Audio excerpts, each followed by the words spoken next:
Mark had never imagined he'd end up on an isolated island like this.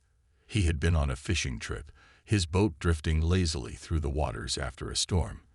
The wind had picked up quickly, and in no time, the waves turned angry, forcing Mark to fight for control. The storm lasted for hours, relentless and unforgiving, until his boat was damaged beyond repair. He barely managed to swim to the nearest island, exhausted and stranded. The island was small, covered in dense jungle, and uninhabited. Mark spent the first few days repairing what he could and gathering food from the trees and the ocean. He had been here before, in survival situations, but never quite this alone. The solitude was heavy, and though he was used to it, there was a nagging feeling that something else was waiting for him. It was on the fourth day that he heard something strange, something not quite right. He had been exploring the far side of the island, the dense foliage surrounding him like a living maze, when he stumbled upon something that made his heart skip a beat. A ship, but not one like any Mark had ever seen before. It was an odd shape, unlike any of the boats or aircraft he had learned about during his years in the military. This was sleek, metallic, and shimmered oddly in the sunlight. It was partially wrecked, half sunken into the soft ground, as though it had crashed. Mark hesitated for a moment, a sense of unease settling in. What could it be? His curiosity got the better of him, and he moved closer. The ship was silent, but the air around it felt charged, almost alive with energy. As he circled the wreckage, trying to understand how such an unusual craft could end up on this small, remote island, he heard a faint sound, soft, strained, almost like a whisper. Mark froze. The noise came from within the ship. Cautiously, he approached a hole in the hull, its edges charred and crumpled from the crash. He peered inside and was met with a strange sight. A figure, a woman, was lying near the center of the wreck. Her skin was a pale greenish hue, and her hair was long and silvery, tangled around her face. Mark could tell she was injured, her breathing shallow and irregular. There was another figure beside her, a small child, crouched low, staring at him with wide, fearful eyes. Without thinking, Mark rushed into the wreckage, his training kicking in. He knelt beside the woman, checking her pulse. It was weak, and she seemed to be unconscious, her skin cold to the touch. The girl, still staring at him, didn't move a muscle. "Hey there," Mark said softly, trying to calm the girl. "It's okay. I'm not going to hurt you." The girl's eyes were filled with confusion, but there was a flicker of something else in them. Fear. She looked down at the woman beside her, and Mark could tell the child was trying to protect her mother. "I'm Mark," he continued, speaking as gently as possible. "I'm here to help." The girl didn't respond, but she didn't run either. Mark knew that if he didn't act fast, the woman might not make it. He quickly checked the woman for any obvious injuries, nothing severe enough to explain her state, aside from the crash's apparent shock. He knew from experience that the woman was suffering from extreme exhaustion and dehydration, which were likely the cause of her condition. Mark lifted her carefully, keeping her head supported, and slowly made his way out of the wreckage. The girl followed, not speaking, just watching him closely. Mark moved as quickly as he could, his survival instincts kicking in. He had to get them back to his camp before nightfall. The trek through the jungle was slow, the path obstructed by thick vines and sharp rocks, but Mark's mind was focused. The woman's breathing was shallow, her skin growing colder by the minute. The girl, despite her fear, stayed close, clutching the hem of Mark's jacket. When they reached his cabin, Mark carefully placed the woman on the cot he had set up. He quickly gathered the supplies he had, water, dried fish, fruit, and began working on reviving the woman. He had no idea where she came from or who she was, but one thing was clear: she needed help, and fast. He looked over at the little girl, who was sitting by the door, still watching him with cautious eyes. Mark gave her a gentle smile, hoping to ease her worry, but she didn't return it. She was terrified, but Mark understood. It had to be hard for her. The woman's breathing was steadier now, but she still didn't wake up. Mark worked through the night, tending to her wounds and keeping her hydrated, trying to figure out what to do next. The morning sun was rising when the woman finally stirred, her eyelids fluttering open. She blinked a few times, disoriented, before her eyes met Mark's. She attempted to speak, but only a dry rasp escaped her lips. "Don't try to talk yet," Mark said softly, leaning in to help her sit up slightly. "You've been through a lot. Just rest." The woman's eyes scanned the small cabin, finally resting on the girl. A look of relief washed over her face, and she whispered something in a language Mark couldn't understand. "Who are you?" Mark asked gently, his voice soft but curious. The woman's gaze met his again, her expression filled with both gratitude and fear. She tried to speak again, but the words were strange, unintelligible to Mark's ears. Her voice was weak, but there was strength in her eyes, a quiet, desperate strength. Mark's thoughts raced. Who were they? Where had they come from? And why were they stranded on this island? But one thing was clear, Mark wasn't alone anymore. And somehow he knew that this encounter, this strange twist of fate, had changed everything. Mark sat by the small wooden table, staring at the woman who was now sitting on the cot, sipping the water he had given her earlier. Her name, or what sounded like it, was Jara.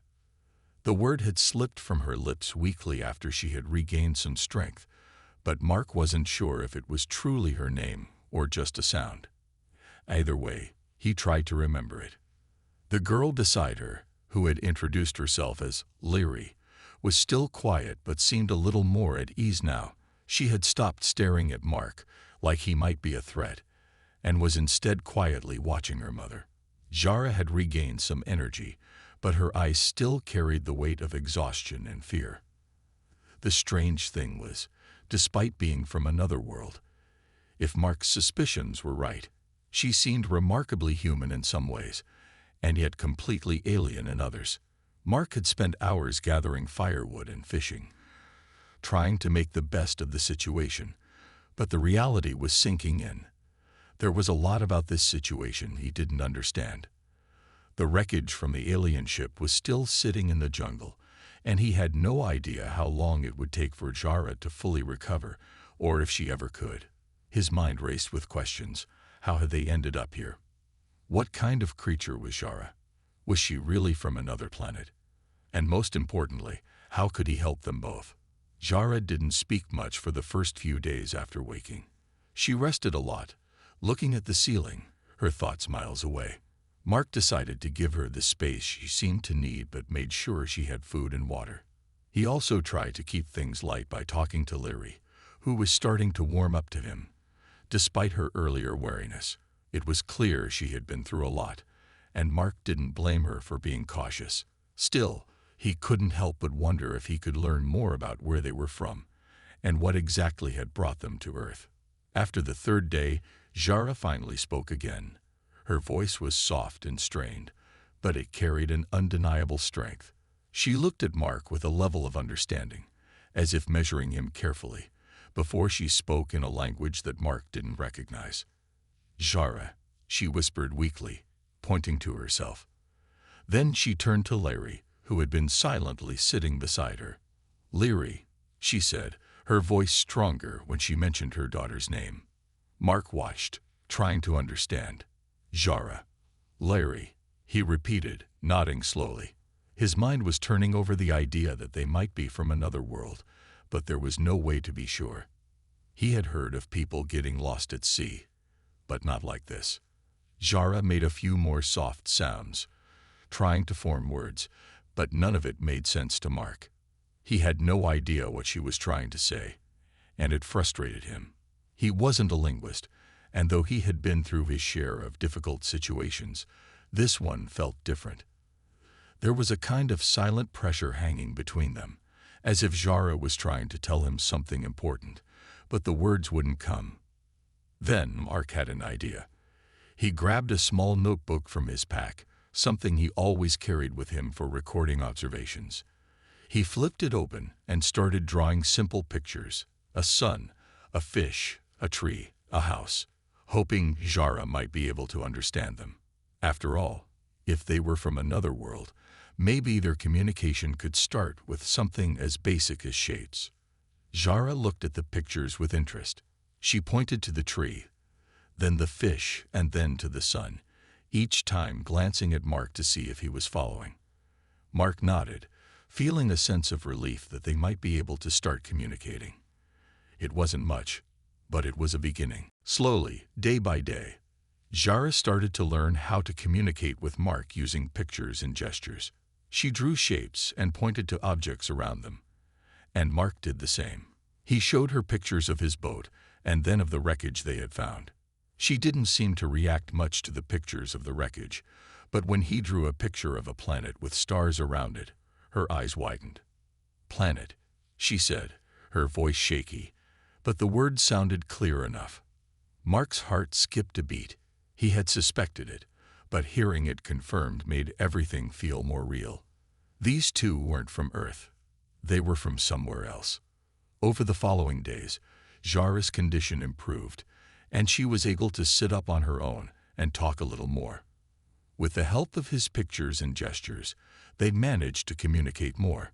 Jara explained, as best as she could, that she and Leary had been part of a group of refugees fleeing a war on their home planet. Their ship had been damaged when they tried to escape through an energy storm, and it had crashed on Earth. She didn't know how long it had been, but her memory of what happened was hazy and broken. Mark listened carefully, his mind racing with the possibilities. He knew that their situation was far from simple. This wasn't just a stranded family from another country. It was an alien family, stranded on Earth. And as much as Mark wanted to help, he had no idea what to do next. "What happened to your people?" Mark asked carefully, after they had been able to communicate a little more. "Are there others like you?" Jara's expression darkened, and she shook her head. She made a few quick gestures, trying to explain, but Mark couldn't quite grasp it. She looked at Leary with a protective gaze, then back at him. Leary, who had been quiet for most of their conversations, suddenly spoke up, her voice small but clear. "Mom says they're all gone. The others. The war. It destroyed everything." Mark felt a deep pit in his stomach. The war she spoke of. He could hear the pain in her voice. Jara's people had suffered greatly, and from the looks of it, they were the last survivors. There was a long silence between them, heavy with the weight of what was left unsaid. Mark didn't know how to help, but one thing was clear. These two were now his responsibility. They were alone on this island, far from home, and it was up to him to protect them. As the sun dipped below the horizon, painting the sky in deep reds and oranges, Mark sat quietly with Jara and Leary. They were not just survivors now. They were a small, strange family, and somehow they had found each other in this vast, unpredictable world. The days had passed quickly on the small island. Mark had learned a great deal about Jara and Leary, but there was still so much to figure out. Jara's health was improving, but it was clear she was still weak.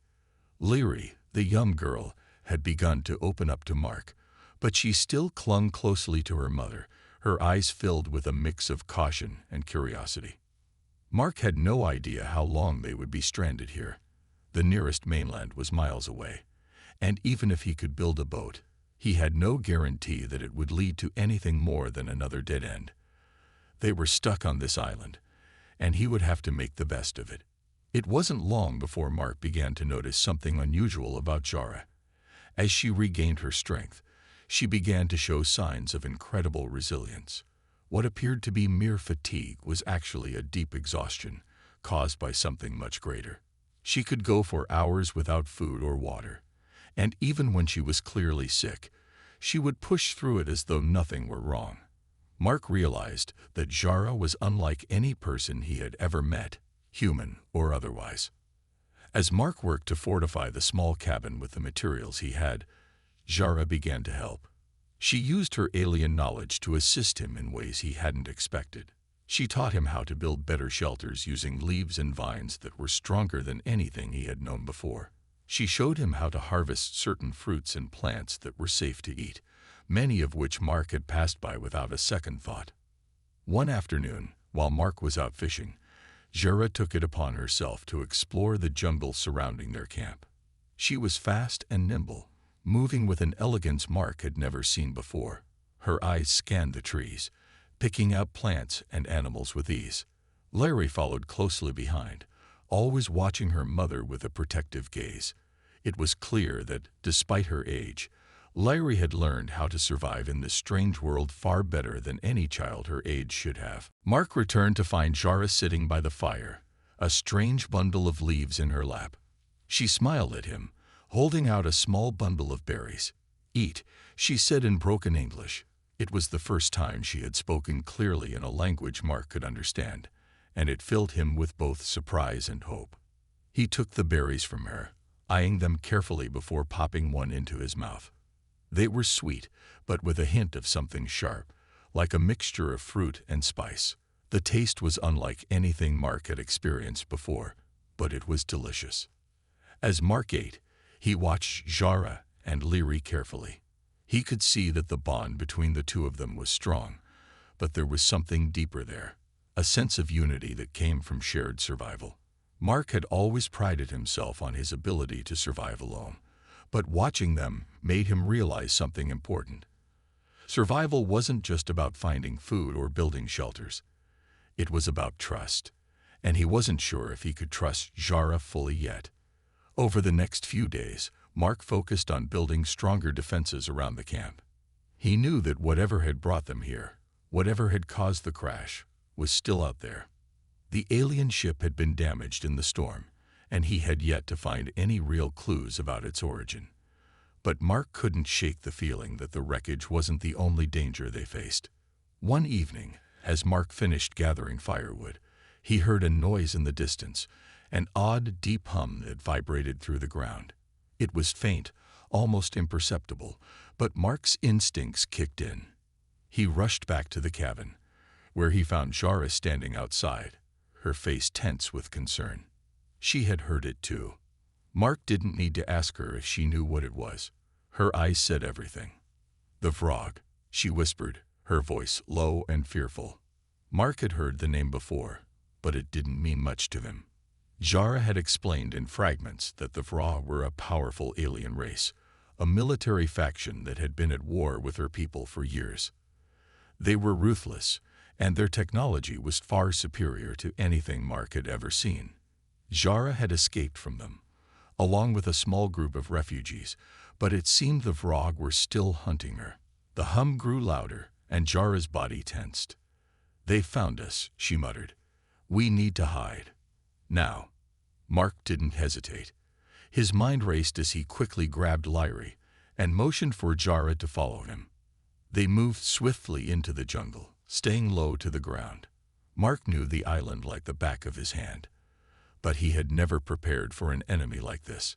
The jungle felt different now, darker, more dangerous. The sense of security he had once felt was gone, replaced by a cold fear that gripped his chest. The noise was getting louder, and Mark could now hear the sound of something large moving through the trees. The Vrah ship was near. Jara's face had gone pale, and Mark could see the terror in her eyes. He had never seen her look this way before, and it made him realize just how serious the situation was. If they were caught by the Vrah, there would be no escaping. "We have to move," Mark whispered urgently. "Stay close." They moved quickly, finding a small cave hidden behind a cluster of thick trees. Mark led them inside, making sure to cover their tracks as best as he could. Jara and Leary huddled together, their breathing shallow, as they waited in the darkness. Mark's mind was racing. He had to protect them, no matter what. The sounds from the jungle grew closer. Mark's heart pounded in his chest as he crouched low, trying to stay as silent as possible. He didn't know how the Vrah had found them, but there was no time to think about that now. His only focus was on keeping Jara and Leary safe. As the noise passed over them, Mark could feel the tension in the air. The Vra were close, but they hadn't found their hiding spot yet. Mark exhaled slowly, his hand resting on the hilt of the small knife he had fashioned from a piece of rock. He knew they couldn't stay hidden for long. They had to find a way off this island, and fast. For the first time since meeting Jara and Leary, Mark understood just how dangerous their situation truly was. The Vra were not the only threat. They were now fighting against time itself, and he wasn't sure how much longer he could protect them. The night was quiet, but the air felt heavy with tension. Mark, Jara, and Leary remained in the small cave, waiting in the darkness. The sounds of the Vra's ship searching the island had faded, but they knew it wasn't over. The Vrog weren't just hunting them, they were hunting to eliminate every last one of Jara's people, and Mark couldn't let that happen. Jara's face was pale in the dim light. Her eyes, usually calm and focused, were now filled with fear. Her hands trembled slightly, and she clutched Leary to her side. Leary, though still scared, was quiet, her eyes wide but unblinking. She had learned to stay still in moments like these, and it made Mark admire her strength, despite her young age. "We need to move," Mark said, breaking the silence. His voice was low, but firm. They had to leave the cave. Staying here was only a temporary solution, and if the Vrog were as close as he thought, hiding would only prolong their inevitable discovery. Jara nodded, but there was uncertainty in her eyes. She had been through so much already, and Mark knew this was only another challenge. Still, they had to keep going. Mark had promised to protect them, and that was what he would do. He motioned for Jara and Leary to follow him. He had an idea, a risky one, but it might just work. Mark had been to the far end of the island before, a place where the cliffs were steep and the jungle grew thick. It was a place the Vrog wouldn't expect to find them, and the terrain was difficult enough to slow them down. If they could reach it before the Vrog did, they might just have a chance. The three of them moved carefully, staying off the main path to avoid being tracked. Mark's mind raced with thoughts of what was happening. He couldn't let the Vrog capture Jara and Leary. He didn't know what they'd do to them, but he knew it wouldn't be good. Jara had mentioned that the Vrog's goal was to eradicate her people, and now that she was the last of them, they would stop at nothing to make sure she didn't escape. As they made their way through the thick jungle, Mark couldn't shake the feeling that they were being watched. He glanced over his shoulder frequently, but he saw nothing. It was quiet, too quiet. The jungle, usually alive with the sounds of insects and animals, seemed to hold its breath. After an hour of walking, they reached the edge of the cliffs. Mark had been here before. The view was breathtaking. The island stretched out before them, the ocean sparkling in the distance, but there was no time to admire it. They had to find shelter before the Vro found them. Mark led them to a small cave tucked into the base of the cliffs. It wasn't much, but it was hidden well enough that the Vrog might not spot it right away. The entrance was narrow, and the interior was cool and dark, but it would do for now. Once inside, Mark made sure the entrance was covered with rocks and foliage. It wasn't perfect, but it would have to suffice. He set down his pack and turned to Jara. "We'll wait here until it's safe," Mark said. "We need to stay quiet. No fires, no noise. If we're lucky, the Vra will think we went the other way." Jara nodded but didn't say anything. She sat down with Leary, her face drawn and tired. It was clear she wasn't used to being this vulnerable. She had survived so much, but now she was relying on Mark to keep them both safe, and that responsibility weighed heavily on him. Mark sat down next to them, glancing out of the small cave. He could see the jungle, the path they had just come from, but it was impossible to know if the Vrog were still searching nearby. He needed to stay alert. They couldn't afford to let their guard down. The hours dragged on. It was hard to tell how much time had passed in the darkness of the cave, but Mark's senses were on high alert. He heard the distant sound of something. Footsteps, maybe, faint and muffled, but it was enough to make his heart race. He motioned for Jara and Leary to stay silent. They huddled together, barely moving. As the sound grew closer, Mark's hand instinctively reached for the knife he had made from a sharp rock. He wasn't sure it would be enough if the Vrå found them, but it was the only weapon he had. He would protect them with it if he had to. The footsteps continued, growing louder. Mark's pulse quickened, and he tried to stay calm. It was impossible to know how many Vrå soldiers were on the island, or how long they would continue searching. He had to act quickly. Suddenly, the footsteps stopped. Mark froze, straining to hear. Was it a trap? Had the Vrå already figured out where they were? Minutes passed in silence, and Mark's heart was pounding in his chest. Then, to his relief, the footsteps began to fade. The Vrå were moving on. Mark let out a quiet sigh of relief, his grip on the knife loosening. They had made it through this time, but he knew they couldn't stay here for long. The Vrå would continue their search, and sooner or later, they would find the cave. Mark had to think of a plan to get them off the island. When he turned to Jara, he saw that she was watching him closely.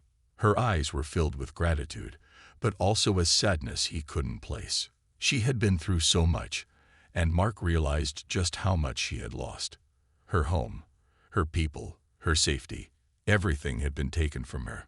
And now, it seemed, she was putting all of her trust in him. "Thank you," Jara whispered, her voice hoarse but sincere. Mark nodded, his throat tight. "I won't let anything happen to you," he promised. Jara's expression softened, and she nodded as well. She seemed to understand the weight of his words. For the first time since meeting them, Mark felt a deep connection to the two of them. They were no longer just strangers stranded on an island. They had become a family, bound together by survival and the hope that one day they would escape the shadow of the Vrå. But for now, they could only wait and hope that they had enough time to figure out their next move. The island was no longer a place of refuge. It had become a battlefield. And Mark was ready to fight for their future. The days seemed to blur together as Mark, Jara, and Lyri remained hidden in the small cave at the base of the cliffs. The constant fear that the Vrå were closing in on them was ever present. Mark kept a watchful eye on their surroundings, and every slight sound had his heart racing. The jungle, once a place of comfort and exploration, now felt like a maze of danger. The silence weighed heavily on them, but they had no choice but to stay quiet and hope the Vrå would move on. Jara's health had improved over the past few days, but the toll of the constant stress and fear was visible on her face. Her hands, once steady and confident, now shook from the tension. Lyri had become more withdrawn, staying close to her mother and speaking only when necessary. Mark understood the strain they were under, but he couldn't afford to let his guard down.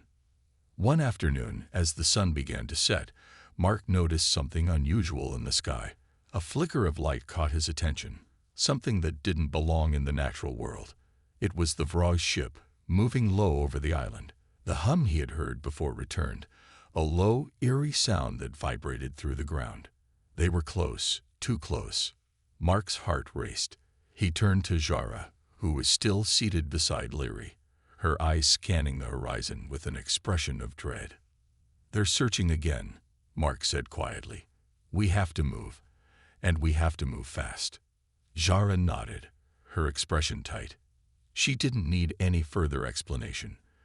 The Vrå had found their hiding place before, and they were unlikely to stop searching until they found them again. They couldn't stay in the cave any longer. It was time to leave.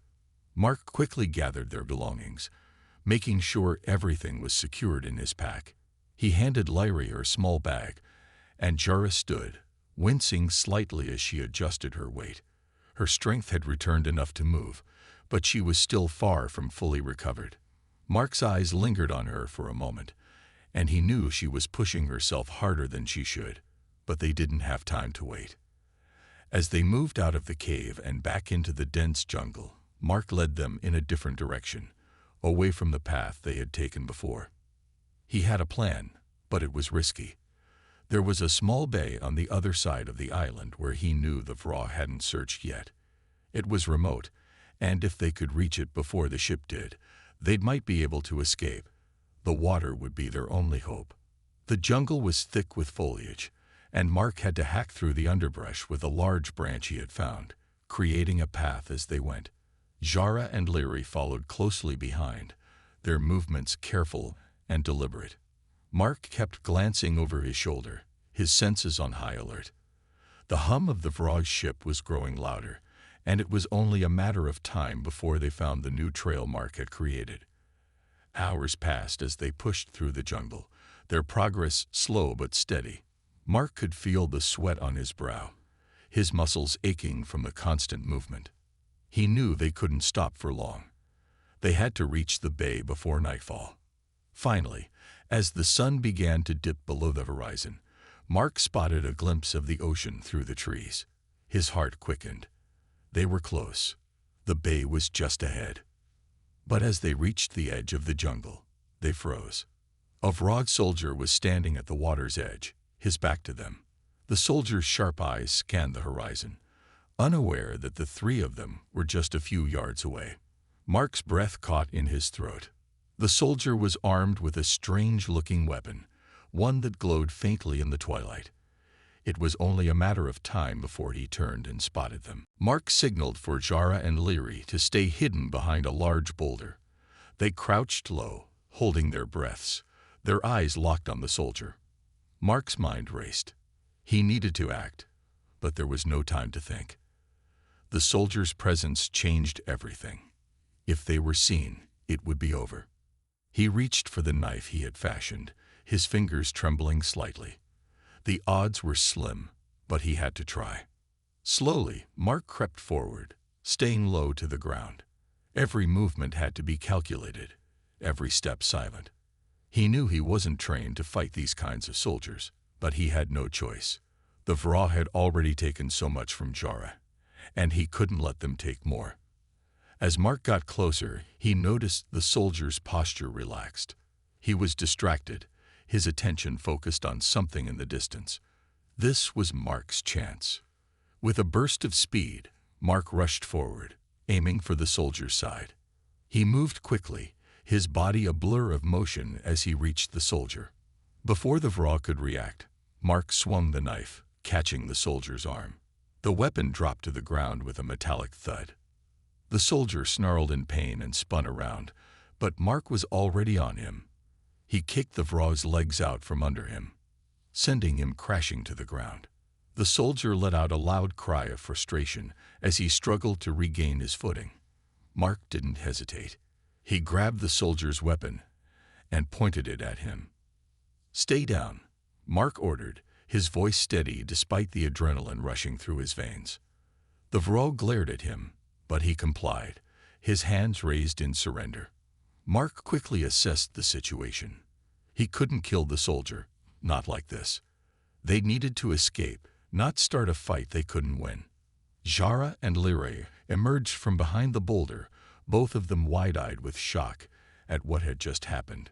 Mark didn't give them time to speak. "We're leaving," he said firmly, glancing back at the soldier. "Now." The soldier grunted, but he didn't make any moves to stop them. Mark motioned for Jara and Leary to follow him, and they sprinted toward the water, the Vrog soldier's gaze following them as they fled. As they reached the edge of the bay, Mark spotted something in the distance, a small boat, half sunken but still intact. He didn't know who it belonged to, but it was their only chance. They moved quickly, jumping into the boat. Mark pushed it into the water, his heart pounding. The Vrog soldier had no way of knowing what Mark's next move would be, but Mark wasn't about to wait around to find out. As the boat drifted out into the open sea, Mark felt a sense of relief wash over him. They were free, at least for now. But he knew this was just the beginning. The Vrog would never stop hunting them, and no matter where they went, Mark would always be the one standing between them and danger. The road ahead was uncertain, but he wasn't about to let Jara and Leary face it alone. The ocean stretched out before them, endless and wide. The boat rocked gently in the water, carrying Mark, Jara, and Leary farther from the island they had barely escaped. The dark water shimmered beneath the stars, And for the first time in days, Mark allowed himself to take a deep breath. They had made it, but the peace was fleeting. The Vra were still out there, and Mark knew they wouldn't stop until they were found. Jara leaned against the side of the boat, her eyes scanning the horizon. She was still pale, but there was a new determination in her posture. She had been quiet for the last few hours, her focus entirely on the sea around them. Leary sat beside her, her small hands gripping the edge of the boat, her eyes wide but calm. Mark sat at the front of the boat, his hands gripping the paddle tightly. They had to keep moving. The small boat wasn't fast, and it wouldn't take them far, but it was their only chance. The Vra would have ships of their own, much faster and more powerful than anything Mark could dream of. They needed a plan, and fast. "Do you think we're safe?" Jara's voice broke the silence. Her words were soft, but the fear in them was clear.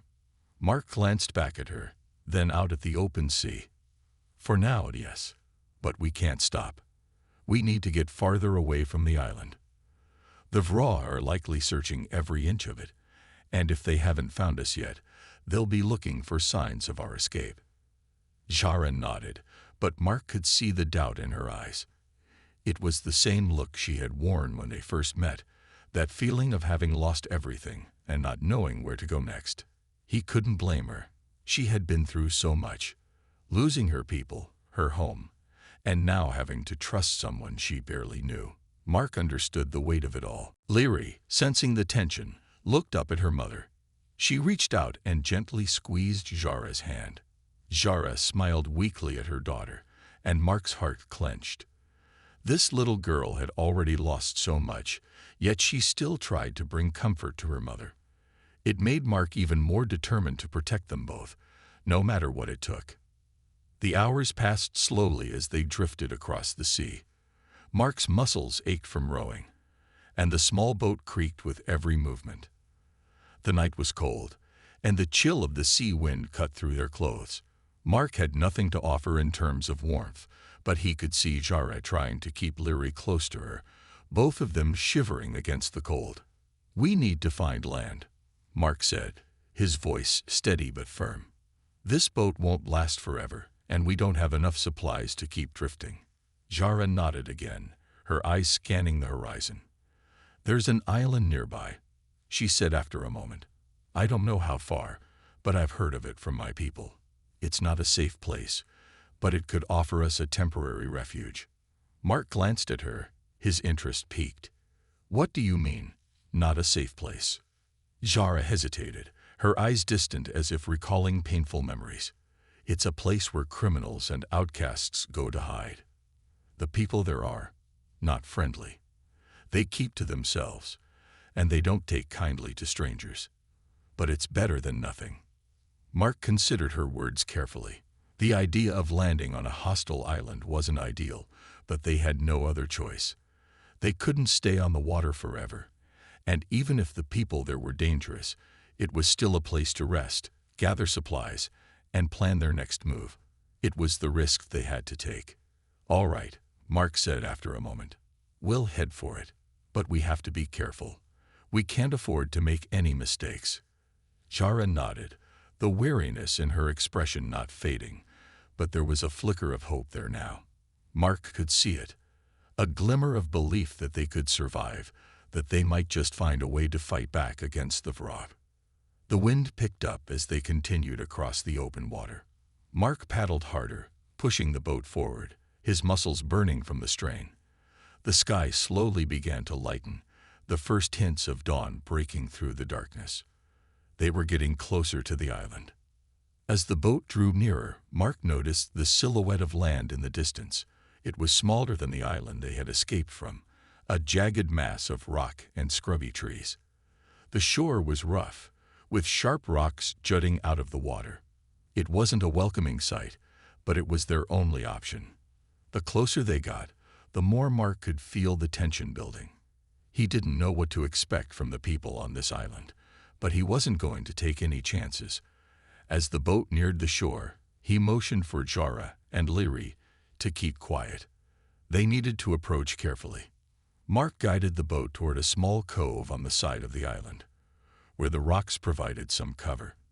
He pulled the boat onto the shore as quietly as he could, the sound of the hull scraping against the rocks sending a shiver down his spine. Every movement felt like it could alert someone to their presence.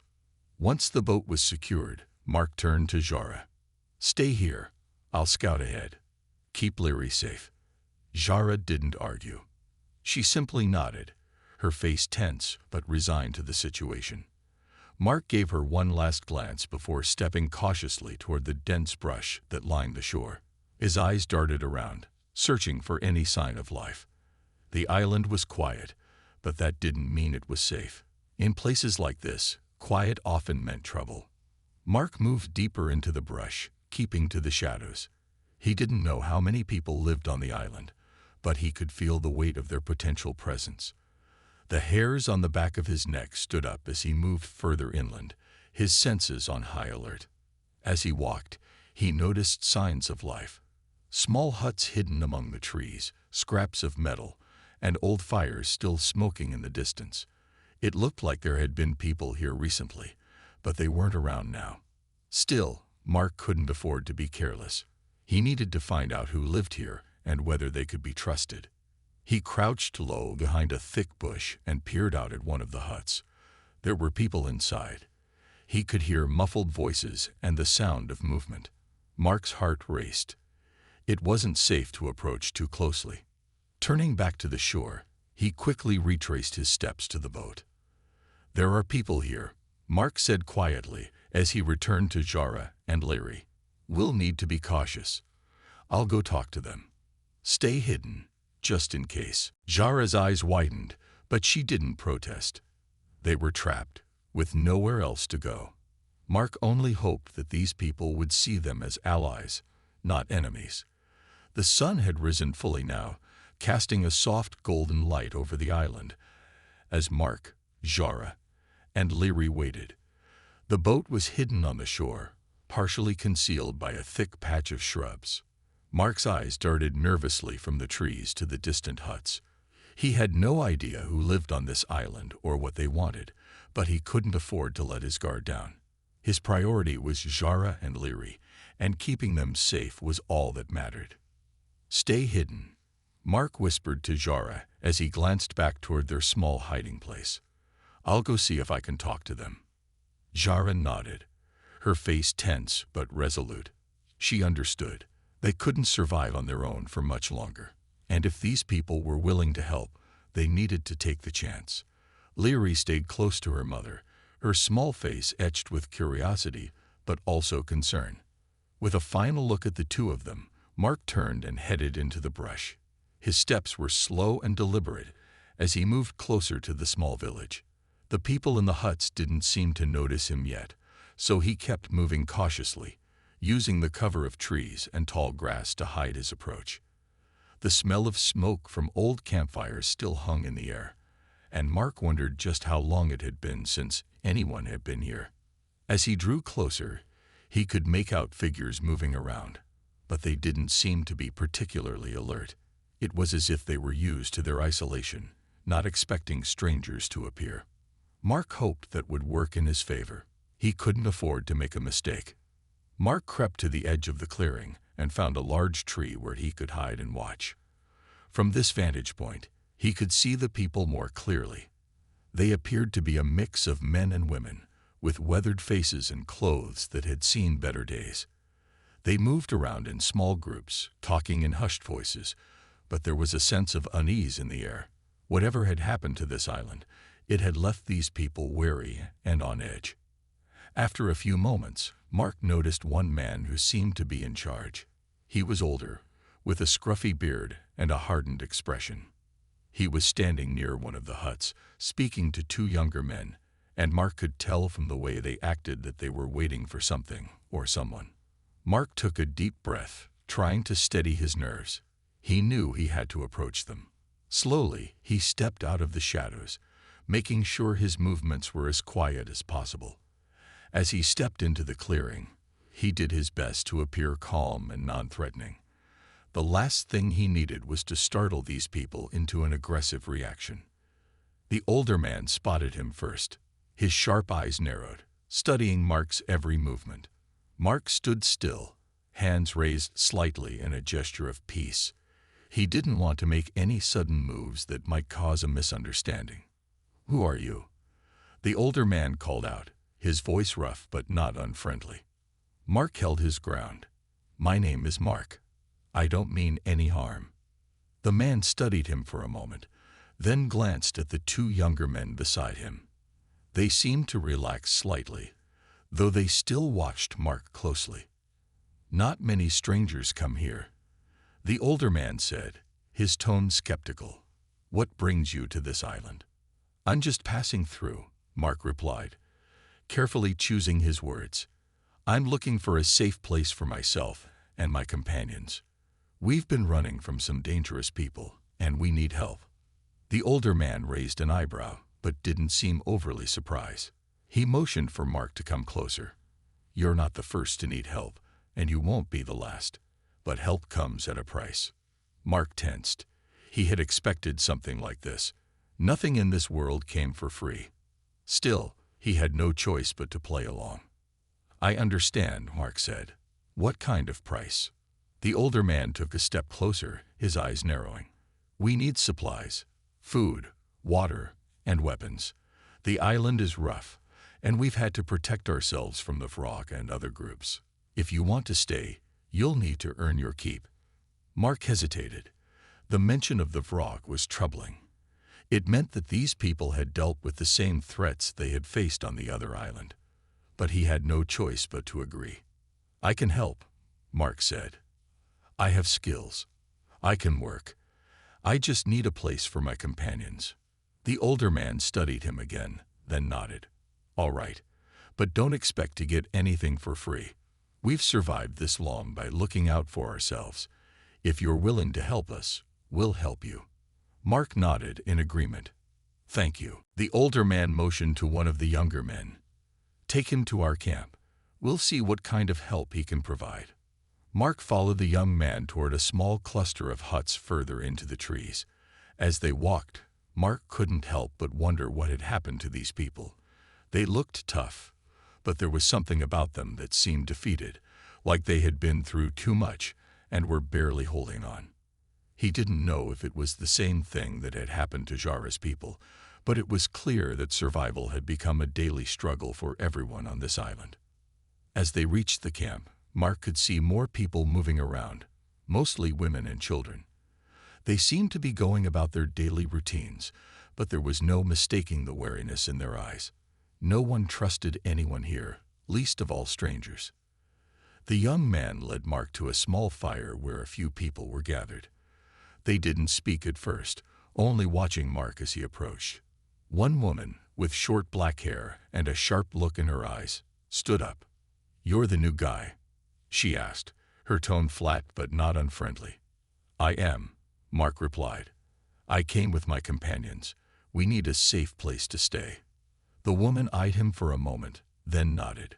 "We don't take in just anyone, but the old man thinks you're worth the risk. Just remember, you do things our way or you leave." Mark nodded. He understood. This wasn't a place for weakness. They'd already been through too much. "I'll do whatever it takes," Mark said firmly. The woman nodded, her expression softening just a little. "Good. You're not the first to seek refuge here, and you probably won't be the last. But I'll tell you this, we don't make promises. We help each other, or we don't survive. And if you're looking to be a hero, you'd better leave now." Mark met her gaze.